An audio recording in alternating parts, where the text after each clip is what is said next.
Hello viewers, welcome to this session.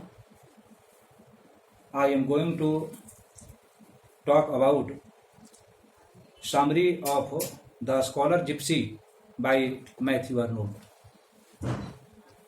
The Scholar-Gipsy is a great elegy written by Matthew Arnold.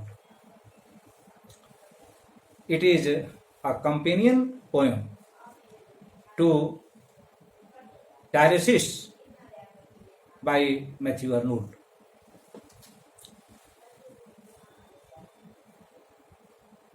The Scholar-Gipsy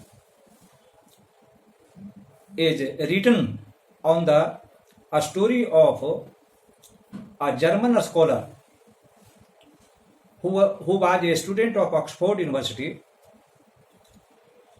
who left Oxford University because of his poverty and went out in search of real knowledge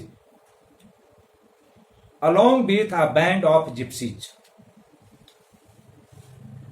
The story of the German boy who was a student of Oxford University is narrated in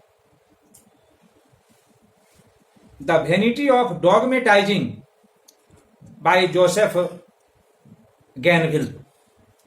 This book appeared in 1661. Matthew Arnold studied this book and he wrote The Scholar-Gipsy on the pattern of the Oxford Scholar, or on the story, based on the story of the Oxford Scholar. The Scholar-Gipsy came 200 years ago, but he is still told to be alive, and the poet claims that he had seen the Scholar-Gipsy even after 200 years back. The poem is written in a pastoral elegy.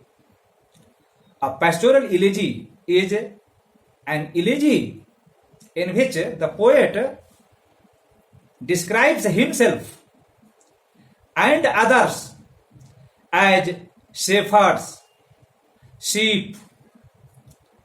Such a poem has a beautiful account of nature, hills, rivers, fields, gardens, flowers, rivers, etc. The Scholar-Gipsy is replete with beautiful account of the countryside of England.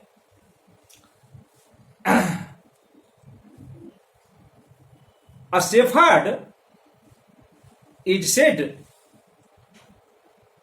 to be talking to another shepherd to untie their sheep to graze in the field because they are unfed. They go in the search of another shepherd, like the Scholar-Gipsy. The search is continued for a long time.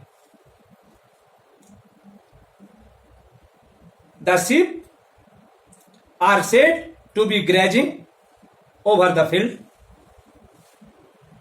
till the sun sets.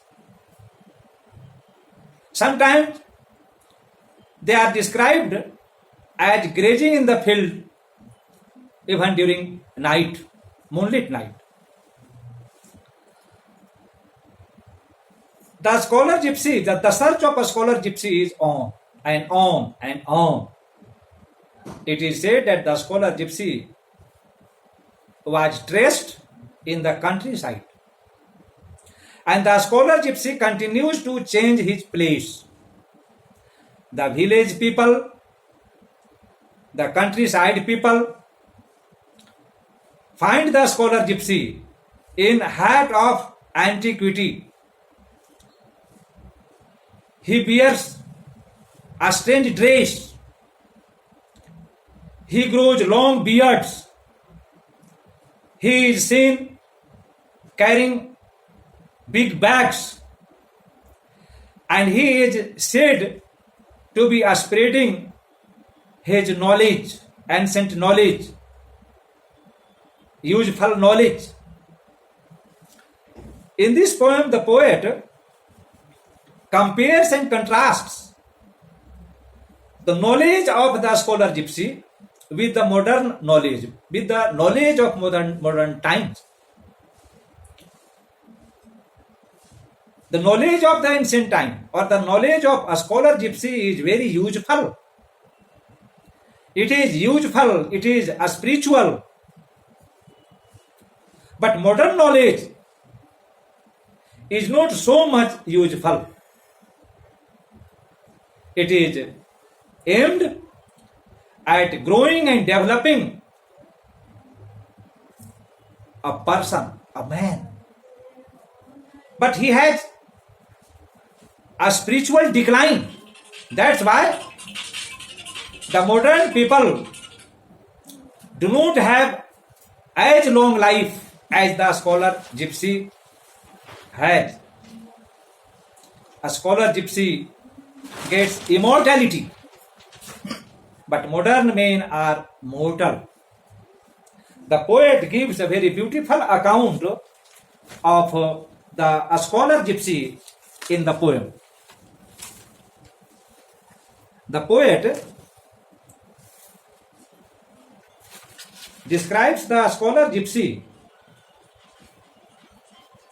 as one who had one aim, one business, and one desire. But modern people have many aims, many businesses, and many desires. The poet says about the scholar gypsy, "Thou hast not lived, why shouldst perish so? Thou hadst our aim, one business, one desire.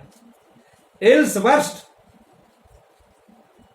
thou long since numbered with which the dead, else hadst thou spent life other men, like other men, thy fire.